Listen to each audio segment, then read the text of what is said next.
आर्थिक दिक्कतों से जूझ रहे मालदीव को शरिया अनुपालक सुकूक पर भुगतान का संकट भी सता रहा है। इस बीच मालदीव की मुइज्जू सरकार ने अपना ध्यान भारत के साथ संबंधों को मजबूत करने पर केंद्रित कर दिया है। सोमवार को मालदीव के राष्ट्रपति डॉक्टर मोहम्मद मुइज्जू ने नई दिल्ली में भारतीय प्रधानमंत्री नरेंद्र मोदी के साथ द्विपक्षीय वार्ता के दौरान वित्तीय सहायता देने के लिए भारत को धन्यवाद अदा किया।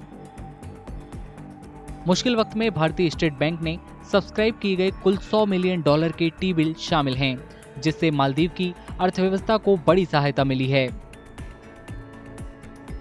इसके अलावा भारत ने मालदीव को चल रही वित्तीय कठिनाइयों से निपटने में मदद करने के लिए $400 मिलियन और अतिरिक्त 3,000 करोड़ रुपए का विस्तार करते हुए एक द्विपक्षीय मुद्रा विनिमय समझौते की घोषणा की। I would like to thank Prime Minister Modi, the government and people of India for the generous assistance and cooperation extended to the Maldives over the years, including the recent budgetary support in form of rollover of the T-bills. I am thankful for the Indian government's decision to provide support in the form of 30 billion Indian rupees in addition to $400 million bilateral currency swap agreement, which will be instrumental in addressing the foreign exchange issues we are facing right now. दोनों देश व्यापार समझौतों की भी खोज कर रहे हैं, जो आर्थिक विकास को बढ़ावा दे सकते हैं। इससे विदेशी मुद्राओं पर निर्भरता भी कम हो जाएगी। आर्थिक संबंधों को मजबूत करने के लिए हमने फ्री ट्रेड एग्रीमेंट पर चर्चा शुरू करने का निर्णय लिया। लोकल करेंसी में ट्रेड सेटलमेंट पर भी काम किया जाएगा। हमने डिजिटल कनेक्टिविटी पर भी फोकस किया है।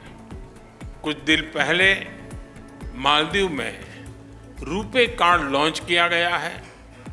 आने वाले समय में भारत और मालदीव को यूपीआई से भी जोड़ने के लिए काम किया जाएगा। दोनों देशों के बीच 1 साल तक चले तनाव के बाद ये अहम बैठक हुई है। वित्तीय चर्चाओं के अलावा रक्षा संबंधों को महत्वपूर्ण रूप से बढ़ाने पर भी दोनों देश सहमत हुए। भारत मालदीव के राष्ट्रीय रक्षा बल की क्षमताओं को बढ़ाने के लिए रक्षा मंच और संपत्ति प्रदान करेगा। ये महत्वपूर्ण है क्योंकि मुइज्जू ने पिछले साल इंडिया आउट अभियान पर चुनाव जीता था, जो मुख्य रूप से मालदीव से भारतीय सैन्य संपत्तियों को हटाने पर केंद्रित था। Today, in fact, during the discussions, the defense and security relationship came up significantly and substantively in the discussions between the two leaders. Both of them emphasized the importance and the significance of the defense and security partnership between the two countries and how it was the intention of both sides to reinforce this relationship and take it forward. So there is very little doubt, if any, in our mind that we will continue to work with the Maldives in a very close manner as we did previously in responding to the defense and security challenges that face us.